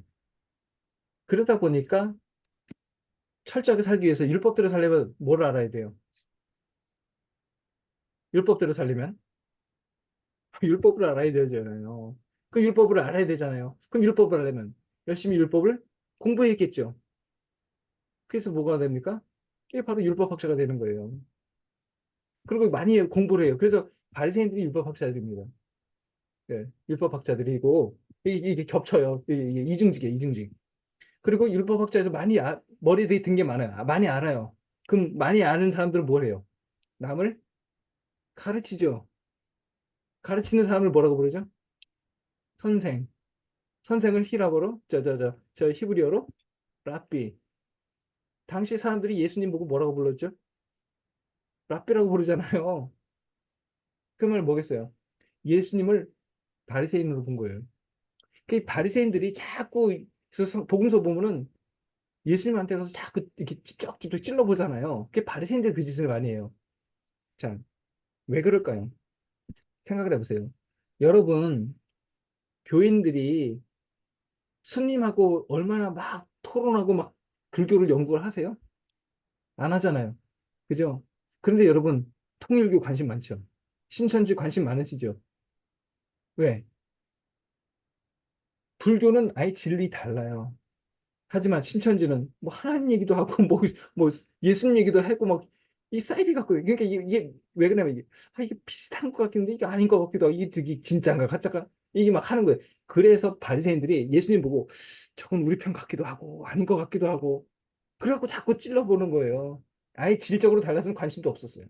즉 뭐냐면, 예수님을 바리새인 정도로 본 거예요. 그 선생. 즉 뭐냐, 율법을 얼마나 경건하게 잘 지키느냐. 이렇게 선생으로 보는 거죠. 자, 어쨌든 이 당시의 바리새인들이요. 우리가 바라보는 그 바리새인들이 아니에요. 정말로 목숨 걸고 율법 지키는 사람들입니다. 그래서 우리는 보통 저 바리새인들 나쁜 사람들 이러는데 우리 여기 있는 우리 누구에게서도 어느 누구도 바리새인들한테 나쁜 사람이라고 욕하고 손가락질 할 사람은 한 사람도 없습니다. 철저해요. 그 사람들은 진짜 철저하게 지켰습니다.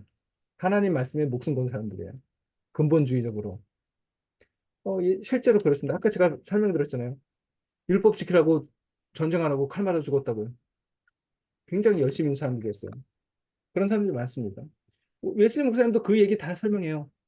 그런 사람들이었다라는 거예요. 그런데 문제는 우리가 그들보다 낫지 않으면 하나님 나라에 못 들어간다라는 거예요. 근데 이제 그러면 이제 우리가 이제 비상이 걸린 거죠. 큰일 났네. 이게. 우린 다 지옥 가게 생겼네. 이런.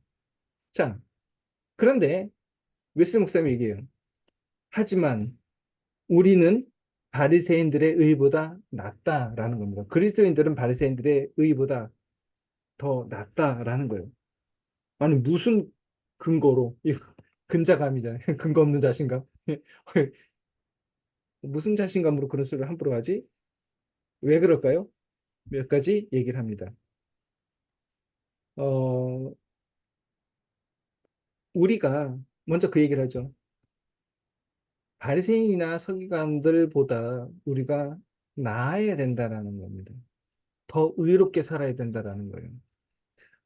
정말로 참, 어, 우리의 그 웨슬리 안에 예, 그 행동의 모습을 잘 보여주는 것이 그 어디에 있냐면요. 거기에 하나 있어요. 그 사에 4번 단락에 7번 한번 보세요. 7번 끝날 때쯤 보세요. 정말로 기가 막힌 말이 나와요. 제가 언제 한번 설명을 드렸던 것 같아요. 7번 중간 이후에 보시면 이거 나오죠. 여러분은 우리는 바리새인들보다 똑바로 잘 살고 있는가 물어보는 거예요. 예를 들어서 이렇게 얘기죠. 여러분은 불공정하게 살지 않습니까? 여러분은 다른 사람들에게 강요하지 않습니까? 남의 것 착취하고 있지 않습니까? 난 그런 적이 없는데요. 한번 볼까요?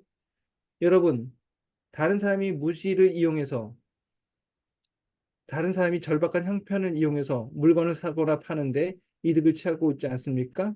이게 뭔 말이냐면 내가 물건을 팔아야 돼. 내가 이게 1,000원짜리예요. 근데 제가 보니까 시골에서 올라서 세상 물정 몰라. 어리버리한 거예요. 근데 이렇게 보니까 걔가 뭐 돈을 뭐 10만 원짜리 갖고 있어요. 그러면 이거 갖고 야야야. 그러잖아요. 있잖아요. 시골에서 올라온 아무것도 모르는 애한테 야, 너 있잖아. 이거 얼마 좋은데. 이거 원래 10만 원짜리인데 너한테 특별히 내가 5만 원에 줄게. 그러면은 걔는 아유 고맙습니다 하고 그거를 사요.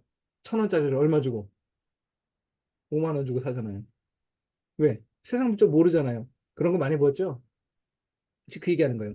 남이 잘 모르는 걸 이용해가지고 그런 짓 하고 있지 않냐 이거예요. 또는 절박한 형편을 이용해서 내가 지금 나는 이게 별로 중요하잖아. 당근마켓에 내다 바르려고 그랬는데 어라? 저 사람이 저거를 간절하게 찾고 있네. 제가요, 그 알라딘에서 책을 종종 사거든요. 인터넷 서점. 근데 그렇게 사고 싶은 책은 또 절판이 그렇게 또 잘 돼요. 인기가 없는지. 그리고 그거 10,000원짜리인데. 그래서 어떻게 해서 인터넷 딱 뒤지면 중고 딱 나와요. 얼마인 줄 아세요? 10만 원. 말도 안 되고 그 10,000원짜리를요. 절판된 책을 그런 거 많아요. 알라딘 가보면. 7만 원, 8만 원, 10만 원 막 올려놔요. 요번에 제가 수업을 하는 책이 하나 있거든요. 그 진짜 좋은 책인데 절판이 됐네? 학생들이 검색을 했는데, 교수님, 그거 만 얼마짜리거든요? 알라딘의 와인인데요. 절판됐는데 그거 10만 원으로 올라와 있어요. 저런 나쁜 놈들. 이게 뭡니까? 남이 지금 내가 꼭 필요한데 그거 절박한 걸 이용해서 후려치는 거예요. 지금 웨슬리 목사님 그거 이런 거예요. 너 기독교인인데 웨슬리안인 당신 혹시 그런 짓 안 하냐 이거예요. 웨슬리안이라면 그렇게 하지 말아라라는 거야. 더 부풀리거나 이거가 이게 5천 원짜리예요. 근데 이거 속이고 그럴싸하게 해갖고 이거 5만 원에 팔아요. 그런 짓 하지 말아라 이게. 이윤을 남기지 말라는 건 아니에요. 하지만 그런 뻥튀기 짓 하지 마라. 이건 사기치는 거잖아요. 자, 다음입니다. 어린이, 상거래에 익숙하지 않은 사람들, 알지 못하는 걸 이용해서 더 많은 것 요구하거나 받아내지 않습니까? 당신 그거 착취하는 겁니다. 지금 말이야, 웨슬리안은 그런 거 하지 말라라는 거예요. 그러면 한국 교인들 이런 거 안 할까요? 많이 해요. 대표적인 거, 부동산 투기하잖아요. 심지어는 교회도 부동산 투기하잖아요. 아파트 2억에 분양받아서 8억으로 뻥튀기 막 해가지고. 그러니까 그거 하려고 막 달려들고. 그런 거 많이 해요. 우리나라가 그런 짓 많이 하잖아요. 그래서 이제 집사님이 그렇게 해갖고 2억짜리 당첨돼갖고 8억이 됐는데 4억 차억에 남기고서 이번에 아파트 팔아가지고 2억에 샀는데 목사님 8억에 팔았어요. 6억을 받았습니다. 이거 하나님 복 주셨고 6억을 벗게 해주셨거든요. 우리 감사기도 합시다 이러면서 목사님은 부끄러움도 모르고 그 광고돼요. 이번에 우리 권사님께서 하나님의 복을 받아가지고 축복받아가지고 아파트가 뻥튀기 그냥 거기에 그냥 대박이 터지는 바람에 수용돼 갖고 그래서 거기서 1억을 남겨서 1억을 헌금하셨습니다. 할렐루야를. 그런데 문제는요. 이것이 너무나도 만연돼 있으니까 심지어는 교회도요. 그게 죄인지도 몰라요. 그 감각이 없어요. 근데 여기서 바로 얘기하는 지금 이 웨슬리 목사님 여기서 얘기하는 게 바로 그 얘기하는 거예요. 남들이 절박해 하잖아요. 너는 집이 없어서 나 그거 가져야 되는데 내가 그걸 또 갖게 됐어. 너 집어, 야, 너 절박하구나. 이거 내가 2억에 분양받았는데 너 5억에 사. 신혼부부한테. 돈이 없는데요? 좀 깎아주면 안 돼? 아니 말고 너 말고도 줄 섰어. 살려는 사람. 큰 소리 치고. 그럼 얘는 뭐 어떻게? 봤어요. 어떻게 길거리 내려줄 수 없으니까 여기저기 영끌에다가 갖다 바치지. 누가 그 짓을 해요? 권사님이. 그러지 말라라는 거예요. 한국이요. 한국 사회가 전체적으로 봤을 때 이렇게 썩었어요. 그런데 교회도 거기에 앞장서 있다라는 것이 참 안타까운 현실이라는 거예요. 지금 웨슬리 목사님이 요표준 설교 여기서 말하는 게 바로 그런 거 하지 마세요라는 거예요. 기독교인이라면. 자, 이게 거룩한 길에 대해 사는 겁니다. 자, 여기서 이제 계속해 할게요. 그렇다면은 바리새인들은 그렇게도 안 하는데 바리새인들이 그럼 우리는 어떻게 하는가? 왜 크리스천들이 왜 바리새인과 서기관보다 뭐가 나은가? 첫째, 바리새인들은 그럴싸한 것만 한다 이거예요. 실제 이제 그 기원전 2세기 때는 나름대로 순수한 마음이었는데 이게 이제 시간이 지나면서 예수님 당체로 내려오면요. 얘네들도요. 바리새인들도 이제 외식하는 회칠한 무덤이 돼요. 그래가지고 좀 티가 나는 것만 해요. 티 안 나는 거는 안 해요. 그런데 그러니까 바리새인들은 크고 중요하고 뭐가 그럴싸한 거 막 내가 반짝반짝 빈다는 것만 하고 그렇지 않은 거는 막 안 해. 이렇게 돼요. 그런데 크리스천은 그런 거 상관없이 옳다면 한다라는 거예요. 그래서 우리는 바리새인보다 낫다. 그럼 우리 교회는 요즘 우리들의 얘기로 가볼까요? 안 그래요? 우리는 교인들 중에서 그런 거 많잖아요. 이게 인간의 본성인데 남들한테 티나고 조금 했는데 빛나고 박수 받을 수 있는 거는 많이 너도 나도 하려고 그래요. 그런데 구질구질하고 힘들고 어렵고 돈 안 되고 고생만 죽어라고 하고 그렇다고 해서 욕만 바가지를 먹는 거는 안 하려고 그래요. 제가요, 제가 지난주에 그 우리 발달장애 학생들 데리고 2박 3일 갔다 왔다 그랬잖아요. 제가 그걸 많이 느껴요. 제가 지금 2년 됐거든요. 이런 사역을 한 데가. 학교에서 서로 많이 당해요. 장애인 차별. 이걸 해야 되는데 안 해요. 네가 하세요. 우리 저거 해주세요. 안 해. 네가 해. 죄다 뭐냐면 양재훈 네가 해라. 예배를 채플 책임은 교목실인데 교목실에서도 아 네가 알아서 하겠지. 몰라. 손 털어. 양재훈한테 또 뭐 어디요 뭐 학과를 위해서 어디 하는 거 대외 협력처 입학 홍보처가 가야 되는데 아유 교수님 우리가 그거 알지도 못해요. 우리 못해요. 교수님 가세요. 이거 또 하는 게. 왜? 수업하라 그러니까 안 해요. 왜? 봉변당한다고. 걔네들 이상한 소리 막 소리 지르고 그러니까. 장애인들이니까. 자폐성 장애고. 그러니까 다들 이렇게 피해요. 너도 안 한다, 나도 안 한다. 그러면서 그럴싸하고 빛나는 거는 내가 할게요, 내가 할게요. 더 나서 서로도 하려고 그래요. 교회는 어떤가 보자는 거예요. 교회가 아무도 관심 안 가져주고 소위 말하는 너도 싫다, 나도 싫다, 사람들 2, 3, 저 사람 나도 다 나네, 나는 못해. 다 내동댕이 치는 그런 사람들을 교회가 품 안느냐 이거예요. 우리 서미래 목사님 여기 계시죠? 네, 여기 마이크를 꺼놓으셨네. 서미래 목사님 마이크 끄고 딴 데 가셨나? 지금 운전 중이어가지고요. 아, 예. 서미래 운전하고 목사님, 듣고 예. 있어서. 서미래 목사님이 어느 교회에 계신지 아시죠? 아, 이제 닫으셔도 됩니다. 울리면. 예, 예, 예, 마이크 끄셔도 됩니다. 서미래 목사님 그 농아인 교회 하시잖아요. 장애인들 얼마나 힘드시겠어요? 누구도 관심 안 가져요. 이 수업으로 다 해야 되고 이거 언제 배우고 있어 그거를 힘들고 너도 나도 안 하려고 그럴 때. 그런데 참 부끄러운 건요. 우리 감리교가요. 농아인 교회가 몇 개인 줄 아세요? 몇 개일 것 같아요? 몇 개일 것 같아요? 기독교 대한감리회에 농아인 교회가 14개예요, 14개. 우리 감리교가 한국에 몇 개인데요? 뭐 5천 개 막 이러잖아요. 14개는 저희 뭐예요? 0.0 몇 프로잖아요. 장애인 교는 없어. 장애인 사역은요. 제가 발달장애인 사역하지만 제가 발달장애인 교회 학교 연합을 가요. 거기 세미나를 가면요. 한 번 갈 때마다 400명 모으면 이렇게 와요. 거의 95%, 98%가 장로교예요. 지난 2월에 분당에서 할 때 제가 갔거든요. 춘천중앙감리교회 교사들 20명 온 거 처음 딱 거기만 봤어요. 나머지는 다 장로교예요. 도대체 웨슬리안들은 어디 갔어요?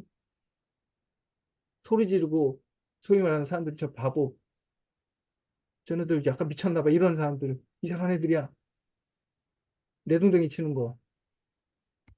그 진짜 칼빈주의자들은 그 예정론자들은 도리어 그 사람들을 품었는데 도대체 우리 웨슬리안들은 도대체 뭐 하고 있냐 이거예요. 창피해요. 그게요. 논문에도 나와요. 논문에도. 도대체 감리교 기독교 장로회 진보라고 하는 사람들은 도대체 어디 갔냐 이거. 우리가 부끄러운 줄 알아야 돼요. 하루 티나는 것, 빛나는 거는 하고 힘들고 어려운 건 안 하려고 그러는 거. 우리 감리교가 회개해야 됩니다. 두 번째, 바리새인보다 우리가 뭐가 낫냐? 바리새인들은 겉으로 드러나는 거, 그러니까 외적인 것만 신경 쓴다는 거예요.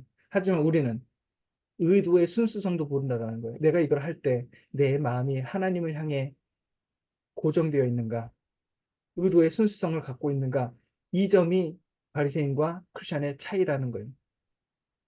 마음에는 재빨고 어쨌든 사람들은 몰라요. 겉으로는 그렇게 하니까. 자, 저 양재원이 아우 저 발달장애를 야 훌륭하다 훌륭하다. 야 그 어려운 걸 하네. 근데 그거 갖고 제가 천국 갈지 지옥 갈지 그건 두고 봐야 알아요. 왜? 제 마음은 또 모르시잖아요. 내 마음에, 내가 어떤 마음으로 그걸 하고 있는지는. 근데 그것도 봐야 된다라는 거예요. 겉으로, 뭐 이걸 한다, 저거 한다. 그게 아니라, 그것뿐만 아니라 그 마음 속에서조차도 하나님을 향해서 순수하고 깨끗한 거룩한 마음으로 그걸 하고 있느냐? 만약에 그것이 없다? 그럼 다 허사, 헛된 일이라는 거죠. 바리새인보다 나은 것이 바로 뭐냐면 바리새인들 겉으로는만 해요. 하지만 우리는 우리 마음도 살핀다라는 거예요. 이 점에 있어서 우리가 바리새인보다 낫다라는 거예요. 즉, 뭐냐면 의도의 순수성, 내적 경건이 있다라는 것에서 차이가 있다라는 겁니다. 바로 이러한 두 가지 점에 있어서 우리가 우리 그리스도인들이 바리새인들보다 더 낫다라고 하는 점이 있어요. 자, 오늘 설교는 전체적으로 봤을 때 우리가 살펴보던 감리교, 그 웨슬리 신학, 도대체 감리교 신학은 특징이 뭐냐라고 할 때 그거를 아주 잘 보여주는 설교예요. 즉 구원에 대한 생각, 오직 믿음, 오직 은혜로만이 아니라 거룩한 삶에 대한 것, 그리고 믿는다는 것이 티켓 받는 것이 아니라 힘을 받는다라는 것. 그래서 웨슬리 목사님이 설교 안에 다른 설교에서 그 얘기해요. 믿음은 사랑의 시녀다. 그게 무슨 말이에요? 믿음이 중요하다는 거예요? 사랑이 중요하다는 거예요? 믿음은 사랑의 시녀다. 그러니까 사랑이 주인이고 믿음은 밑에서 이게 설거지하는 애라는 거예요. 믿음보다 훨씬 사랑이에요. 그 사실 고린도전서에 나와요. 믿음, 소망, 사랑 중에 제일은 사랑이라고. 그죠? 무슨 얘기를 하냐면 믿음은 수단이에요. 그래서 천국까지 가는 데까지만 필요해요. 그죠?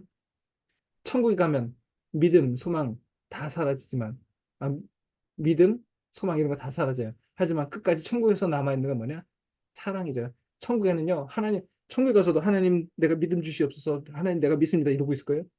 아니잖아요. 천국에는 그런 거 필요 없어요. 천국에는 믿음이 필요 없어요. 왜? 믿음은, 믿는 거는 천국에까지 가기 위한 과정에서 필요한 거지. 이제 다 끝났는데 뭐가 그게 왜 필요해요? 더 이상 필요 없죠. 하지만 천국에는 사랑이 목적이기 때문에 사랑만 남아있다라는 거예요. 자, 오늘 믿음에 대해서 바로 그 얘기를 하는 거예요. 믿음은 뭐냐? 천국으로 가는 여정이고 그 여정 중에 믿음은 뭐냐? 하나님이 우리가 그 믿음으로 그 율법을 하나님의 계명을 지킬 수 있는 그 길을 걸어갈 수 있는 힘을 주신다고 우리에게 약속을 하셨어. 나 그 약속 받았어. 라고 하는 그 약속에 대한 신뢰. 이게 바로 믿음이에요. 그리고 그 신뢰를 갖고 내가 걸어가야 된다라는 거예요. 예수의 전당까지. 안 그러면 천국 못 간다. 우리 전형적인 웨슬리안의 신학입니다. 그래서 갈라디아서 5장 6절 웨슬리 목사님 굉장히 좋아하는 구절이에요. 사랑으로 역사하는 믿음. 이게 무슨 뜻이냐면은 너 믿음이 있어? 그것이 진짜인지 가짜인지는 네 안에 사랑으로 그것이 표현되는지 그거 보면 알아. 이게 바로 갈라디아서 5장 6절의 뜻이에요. 사랑을 통해서 증명되는 믿음이라는 뜻이에요. 자, 그리고 우리가 어떻게 의로운 삶을 살 수 있는가 이런 것들에 대해서 설명을 했습니다. 좀 긴 설교였지만 우리 웨슬리안의 특징들을 잘 보여주는 설교였습니다. 자, 시간이 많이 가서 일단 오늘 설교는 여기서 마치고 혹시 질문 있거나 토론할 것이 있으면은 오늘 설교뿐만 아니라 전체적으로 한번 얘기 나눠봤으면 좋겠습니다. 예, 빨리 우리 한번 같이 함께 열어놓으시고 한번 질문하도록 하겠습니다. 네, 오늘 전체 마무리니까 오늘 설교 아니더라도 네, 그냥 뭐든지 다 맞아요. 평소에 궁금하셨던 거 질문하셔도 됩니다. 예, 이 시간 지나면 또 기회도 없습니다. 함께 같이 좀 풀어놓고요. 꼭 표준석이 아니라도 상관없습니다. 뭐 고민 나누셔도 되고요.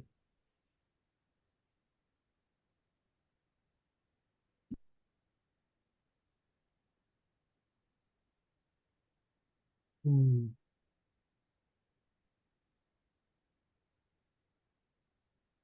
없으신가 보네요. 예를 들어서 이제 지금 제 말씀 율법과 복음이 하나의 바리새인들의 율법의 모수는 자기들의 보일 만한 디지털적인 것들을 선택해서 어, 신앙을 표현했다면 웨슬리가 말하는 복음, 율법을 끌어안는 복음은 아날로그 같은 그런 것으로 이제 느껴지는데요. 그렇다면 율법을 지키는 그 디지털한 것들만 지키는 것도 복잡하고 힘든데 이 아날로그 같이 섬세하고 또 이렇게 꼼꼼해야 하고 이런다고 할 적에 이 강박증이 혹시 생기지 않을까? 그렇다면 또 하나의 바리새적 알러지 현상이 또 일어날 수 있을 것 같은데, 네, 그리고 또 이런 것이 이제 일차적인 구원, 가장 원색적 복음인 이 대속적 은총과 대속의 은혜와 어떻게 우리가 질서 있게 이해를 해야 할 것인지, 네. 그런 부분들이 조금은 한번 정리를 해주시면 더 좋을 것 같습니다. 제가 아까 그 믿음에 대한 정의를 좀 말씀드렸잖아요. 믿음. 믿음은 뭐냐면은 약속에 대한 신뢰입니다. 그럼 하나님 무슨 약속을 하셨느냐? 아까 제가 그랬잖아요. 내가 칭의받고 거듭나서 새로운 사람이 됐어요. 그럼 하나님이 자 이제 낳아줬으니까 우리가 그잖아요. 아기를 낳은 건 야 이제 산부인과에서 아기를 낳았어요. 엄마가 그 아기한테 야 네가 알아서 커라. 놔줬으면 됐지 뭐 나보고 더 어떻게 하라고. 이제부터 네가 알아서 커봐. 그러지 않잖아요. 걔를 먹이고 기저귀 갈고 학교도 보내주고 밥도 차려주고 옆에서 자꾸 사춘기 때 좀 이렇게 좀 응원도 좀 해주고 그러잖아요. 이게 뭐냐면은 하나님이 우리를 칭의하고 신상을 만들어준 다음에 내동댕이 치지 않는다라는 거예요. 물론 거기는 내가 가야 돼요. 그 길은 인생 누가 안 살아줘요. 그죠? 사춘기 지가 살아야지 뭐 내가 엄마가 대신 살아주는 건 아니잖아요. 하지만 고아처럼 내버려두지 않는다라는 거예요. 그래서 이 거룩한 길을 갈 수 있는 힘을 받는 것 이게 성화 그러니까 마치 이게 성화의 과정을 우리가 자꾸 생각하게 이건 내가 하는 거야. 내가 해내야 돼. 이게 자꾸 여기에 빠져 있다 보니까 이거 안 하면 어떡하지? 못하면 어떡하지? 막 이래 불안하고 안 되는데 이러고 있는 거예요. 이게 왜 그래? 이 믿음이 없어서 그래요. 믿음이 뭐냐? 하나님은 절대로 네가 알아서 가가 아니라 가 대신 내가 갈 수 있게 힘 줄게. 내가 너를 만들어 줄게. 걱정하지 말고 가. 내가 지금 가고 있잖아. 같이 가고 있잖아. 너 자꾸 가잖아. 이것을 약속이고 이것을 믿는 것, 그 약속을 신뢰하는 것, 그것이 이제 그래서 복음이라고 그래요. 이게 굿뉴스예요. 만약에 생각해 보세요. 내가 놔뒀잖아. 네가 알아서 살아봐. 죽이 되든 밥이 되든. 그럼 100% 죽어요. 애가 어떻게 살아요? 그럼 복음이 아니잖아요. 복음은 뭐예요? 굿뉴스잖아요. 내가 못하지만 다행스럽게도 하나님이 내가 할 수 있게 해준다는 거 아니에요. 그 얼마나 좋은 소식이에요. 그래서 이게 바로 복음이에요. 그래서 아까 왜 쓰잖아요. 복음은 곧 약속이라고. 그리고 믿음은 그 약속을 신뢰하는 것이 믿음이고요. 그리고 그 신뢰하면서 뭐예요? 믿습니다 하면 끝나는 게 아니라 믿으면 가야죠. 제가 그랬잖아요. 19-1번 병점역 가려면 우리 집 앞에서 19-1 병점역 가는 거 알고 가만히 있다고 못 가잖아요. 내가 믿고 타야 되잖아요. 19-1을. 그래야지 가는 거잖아요. 직접 안 가면은 못 해요. 그건 내 발로 가야 되는 거예요. 자, 그래서 요거를 좀 그 믿음이라고 하는 것이 그 과정에서 얼마나 중요한 역할을 하는가를 좀 생각해 본다면 그런 걱정에서 좀 자유로워질 수 있을 것 같습니다. 예. 그러면 이렇게 이제 보면 될 것 같으네요. 하라고 하신 하나님이 끝내 나에게 능력 주셔서 네, 하게 하심으로써 하는 자의 스트레스조차도 하나님이 거두어 가시면서 기쁨으로 참여하게 하기 때문에 오히려 그 자체가 안식이 되기도 하고 그렇다면 이제 결국은 이제 성령론을 끌어안을 수밖에 없는 그렇게 이해를 하면 될 것 같으네요. 음, 맞는 거죠? 네. 예. 그 칭의와 성화에서 성화가 그 얘기잖아요. 5번 설계에서 얘기했잖아요. 성화는 하나님께서 성령 성령 안에서 성령을 통해 우리 안에서 행하시고 있는 일 이거잖아요. 그러니까 가시는 일, 우리가 가는 그 과정 가운데 성령께서 우리를 이렇게 끌고 가는 거죠. 그 바리새인들은 적어도 자기들이 그냥 한다고 생각을 했던 거죠. 그렇죠. 자기가 하는 거죠. 그러니까 네. 망했죠. 그 점이 이제 큰 차이일 것 같아요. 웨슬리가 그걸 꼬집어 주지는 않았죠. 예. 예, 예. 예, 여러분 또 한 번 좀 질문 좀 해주시죠. 지금 감리사님 말씀하신 것 때문에 바울이 그 얘기를 한 거예요. 율법의 의로는 구원을 받을 수 없다는 게 바로 그거예요. 왜? 예, 그러니까 바리새인들이 내가 하려고 그러는 거거든요. 그러니까 의도 믿음이 없는 자체가. 거죠. 예, 그러니까 그게 되나요? 그러니까 안 의도 되잖아요. 자체. 그러니까 의도부터. 율법이 그들에게 있어서는 저주가 되버린 거죠. 네. 예, 또 없으신가요? 예, 한번 지나기 전에 한번 좀 워낙 웨 그 웨슬리 목사님이 굉장히 꼼꼼하시고 우리가 궁금할 수 있는 걸 미리 다 체크하고 있는 것을 이렇게 누누이 강의 때마다 확인할 수가 있었어요. 진짜 꼼꼼하고 현대인들이 다 삶의 현장에서 시행착오 될 만한 것들, 다 또 질문할 만한 것들 다 먼저 앞서서 설명하고 있어서 사실은 이제 그 표준 설교 강의 듣고 질문이 없는 것도 이해도 또 갑니다. 네, 아무튼 교수님께서 잘 설명해 주셔서 어쨌든, 오늘 이제 종강인데요. 아까도 말씀했던 것처럼, 아까 아침에 공지했던 우리 표준설교 줌 파일, 녹화된 파일을 남부연회 홈페이지에 게시해 놓는다고 했는데, 그건 연회 총무님이 삭제했을 것입니다. 제가 확인을 해볼 것이고요. 아무튼 그 점은 취소한다는 점 참조해 주시고요. 네, 혹시 뭐 개인적으로 필요하시다면 제가 의뢰하면 제가 공급해 줄 수 있습니다. 자, 그 다음에 또 우리 하나님, 정말 하나님께서 우리 20강까지 무사하게 잘 진행해 주셨고요. 앞으로 두 강이 이제 21강, 22강 두 강이 이제 빠졌는데 그건 우리의 일정 약속에 안 맞아서 빠진 거죠. 더 약해서 그런 건 아니고 그런 거죠. 예, 그 점은 이제 스스로 한번 보시고 그러면 이제 한 권 전체를 우리가 아마 성실하게 따라오셨다면 다 읽으셨을 거예요. 저는 다 읽었는데요. 너무 그거 읽은 것만 해도 엄청난 보람이고 또 굉장한 소득을 얻었습니다. 더군다나 우리 교수님이 그 깊이가 굉장한 깊이가 있으신데 아마 강의도 있으시고 교수님이 하시는 계획된 일정이 그렇게 많으셨을 텐데도 조금도 오차 없이 우리의 20강 약속을 다 실행해 주셨습니다. 너무너무 감사하고 다시 한번 우리 양재훈 교수님께 고마운 박수 한번 해드리겠습니다. 감사해요. 네. 감사합니다. 예, 교수님 그동안 수고 진짜 고맙습니다. 많으셨고, 예, 수고가 많으셨고요.